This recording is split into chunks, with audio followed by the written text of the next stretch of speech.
Hello, this is Mr. Chabry, and we are here with another narrated Pokemon battle, and this is going to be a PU battle against Gamer MZ. So on this team are going to be some Pokemon that I haven't tried out that I really want to try out in the PU tier, mainly the Silvally and the Articuno. The Silvally is actually going to be Fire type, and I really want to see what Articuno can bring to our team. So I'm actually going to lead off with Claydol. It would be really nice to set up some Stealth Rocks early on as my opponent leads off with the Blossom, and I'm going to go ahead set up a light screen. Hopefully that'll make it where we can take a hit from this thing, as instead Blossom's going to go for a Quiver Dance, and that's actually kind of scary. Blossom's a Pokemon I haven't really seen that often, so I didn't know what it usually does, but it seems like it's probably going to be a Quiver Dance setup sweeper, and unfortunately it just got a free Quiver Dance. I'm going to go ahead and switch into Primate. I've got a Scarf on Primate, and I'm hoping that means we're going to still outspeed this thing even with that Quiver Dance boost, which we should, because Primate is a pretty fast Pokemon. And now I'm in here, but unfortunately my opponent goes for the Infestation. I can just U-turn out though, so that's what I'm actually going to do, as this thing actually has the Key Berry to raise its defense. I actually went U-turn there because I know Blossom actually does have some decent defense stat, so it's actually really nice to just U-turn out and bring in something that can probably threaten it a little bit better. And I'm going to go into my Silvally Fire, as this thing actually has Strength Sap as well, so that's actually a pretty interesting set. I'm going to go Flamethrower. I know it's not going to be enough. If U-turn wasn't enough, Flamethrower probably won't be enough after that Quiver Dance. So I'm going to do that so I can get some damage on this thing. And the good thing is Silvally is a special attacker, so all these attack drops won't matter. And looking at that, we're actually doing more damage than the Blossom is healing up. So I'm just going to continuously go for Flamethrower, try to bring it down where we can actually take it out. As now my opponent is going to go ahead and set up another Quiver Dance, so that's going to make this Blossom actually kind of scary. We've seen Quiver Dance, Strength Sap. I don't think we've actually seen a full-on attack that could go forward to sweep us. It's got Infestation, but luckily, after another Quiver Dance, we're still able to outspeed this thing, and we will finish off Blossom. So Blossom's an interesting Pokemon. It's one that I haven't really seen, but it does seem like it could have some potential on a team.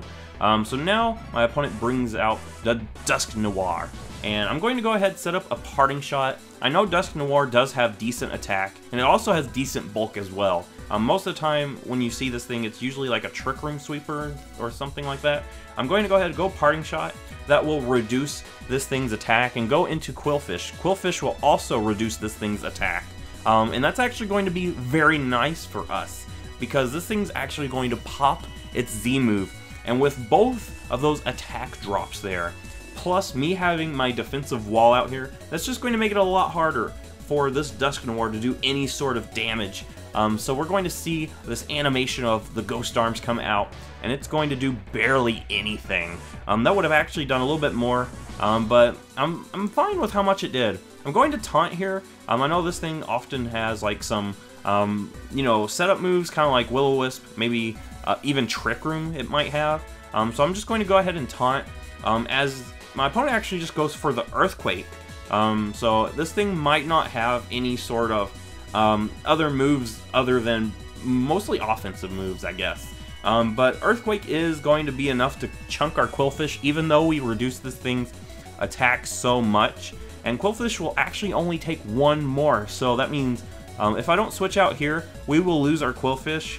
And actually, I do think keeping that Intimidate would be rather nice. So I'm going to actually go into my Cradily, as we also see this thing packing Shadow Sneak.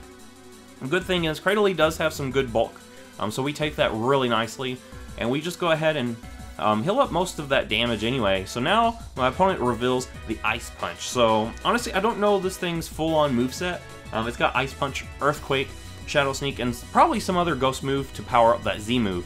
I'm going to Toxic here, as my opponent gets the crit, and that's actually going to hurt really bad, because that brings us down to a range where we probably might go down if another crit will happen. So I do get the Toxic though, and that's actually really nice. However, my opponent's going to go ahead and switch out and go into the Meowstic. And I'm looking at my opponent's team earlier. I'm pretty sure I know what Meowstic will do. My opponent has Shiftry on his team, so I'm pretty sure this thing will go for a Sunny Day in order to go ahead and get the Chlorophyll boost for that Shiftry. But first, my opponent's actually going to go ahead and go for the Reflect, and that's actually really bad for me. I thought maybe my opponent would just go ahead and go for Sunny Day, but looking at it, yeah, this thing's going to try its hardest to make it a little bit tougher for me. What I should have done that first turn was just go ahead and taunt, but I was so certain that my opponent would go Sunny Day that I thought it might be better just to go for Spikes for the Shiftry coming in. It would get a little bit of chip damage. However, I just basically gave my opponent a free Reflect and Sunny Day. I knew one of those would be free, but I didn't think my opponent would go ahead and get both of those. But unfortunately now, the Shiftry does come in, and I was pretty certain it would come in anyway. I'm going to Scald. I know it won't do much damage, but I'm hoping that I do get the burn. Unfortunately, we do not get the burn, and we're going to go down with a knockoff. So unfortunately, this thing is actually kind of a huge threat right now. And I'm going to go into Articuno. This is a Pokemon I haven't even tried before, so I actually want to see what it can do here. My opponent's going to switch out that Shiftry. I'm actually okay with that because that's going to make it a little bit easier, hopefully. If we can stall out the Suns and maybe get rid of Meowstic, Shiftry won't have the Sun to help it out. I'm going to go ahead and pop my Z-move here. It would be really nice to hit that on the Shiftry, but my opponent brings in the Meowstic, and I'm okay with hitting this thing. This is a Pokemon, this Articuno is one that I don't think I've ever used before, and I really want to give it a shot, see what it can do in battle. We go for it, and the Sub-Zero Slammer does not take out the Meowstic. This is probably a bulky Meowstic anyway, so of course it probably wouldn't have taken it out, and Articuno isn't the best with special attack. It's more of a defensive mon, surprisingly, even though it doesn't have the best typing for a defensive mon. So now my opponent's going to go ahead and get that Sunny Day up. The good thing is I am behind a substitute, so that means if my opponent brings in the Shiftry, we at least get one hit on it. But unfortunately, the Freeze Dry will not be enough on Meowstic, and I wanted to go for that move instead of Hurricane because Hurricane has reduced accuracy in the Sun. But even with that, it barely does anything, and I'm actually kind of sad about that. We're going to see Dusknoir come back out. I'm just going to continuously Freeze Dry. That would have taken care of Meowstic, and if the Shiftry came in on it, it probably would have done decent damage to it. Unfortunately, here, Dusknoir is going to take that very nicely. The Light Screen is helping my opponent too, and I'm going to just go ahead, Hurricane. We have a chance to confuse with this, and it is a little bit stronger too than Freeze Dry, so we're going to go ahead, Hurricane, and we do get some nice damage. It would be really nice if that Light Screen wasn't there, but unfortunately it's there, and my opponent's going to break through the confusion and go ahead and go for a Shadow Punch, and that's going to get rid of our substitute here. However, my opponent should go down to another Toxic turn, so if this thing could hit itself in confusion, that would be really nice. Unfortunately, it's not. It's going to hit us with a Shadow Sneak, but the good thing is, we are pretty defensive, so we're going to go ahead and set up the substitute here and let Dusknoir go down to its own Toxic. So now I'm actually still behind the substitute, and I'm actually looking very nice here. Now my opponent's going to bring in the Primate, and I'm pretty sure Primate is Scarf. Scarf Primate in the PU tier is a very powerful Pokemon. It's fast. It threatens a lot of things. My opponent goes for the Ice Punch, and I'm going to go Hurricane. It's super effective on this. Unfortunately, we miss. That's the thing about Hurricane. It has a good chance to miss. So even if it hit, I'm pretty sure it would have taken it out. I know Primate has really low bulk on it, even with the Light Screen. I'm going to go Claydol mainly to sack it off. I know it's not going to take 2 hits at all. It's going to just take one and then be knocked out with the other one. I'm basically going to go ahead, sack it off. That way we can stall out this Light Screen here. Now I can bring in Savali and hit something pretty decently with a Flamethrower as my opponent brings in that Meowstic to sack off. Yeah, sacking this thing off is actually a good idea because it's not going to live another turn coming in because of those spikes. So that way we don't have to worry about a sunny day at all. And that's actually very nice. But now that just basically means Primate can reset what move it's going to lock itself into. I'm going to go for a parting shot. And this actually surprised me. I'm actually faster than this, so maybe this isn't Scarfed. It's actually probably Bandit then. That's probably what it is. And I'm going to go into Cradley to sack it off. Cradley's not going to take a hit, even with that parting shot.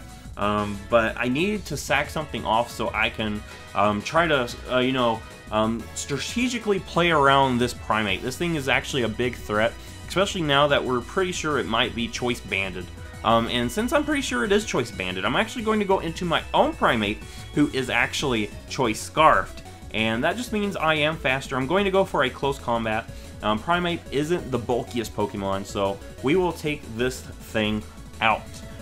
So that's actually a really big threat gone.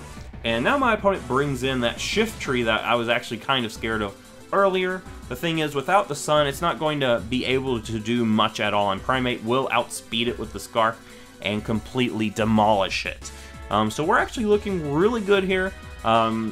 Shift Tree is gone. That Pokemon is a huge threat in the PU tier, especially with something to set up Sunny Day.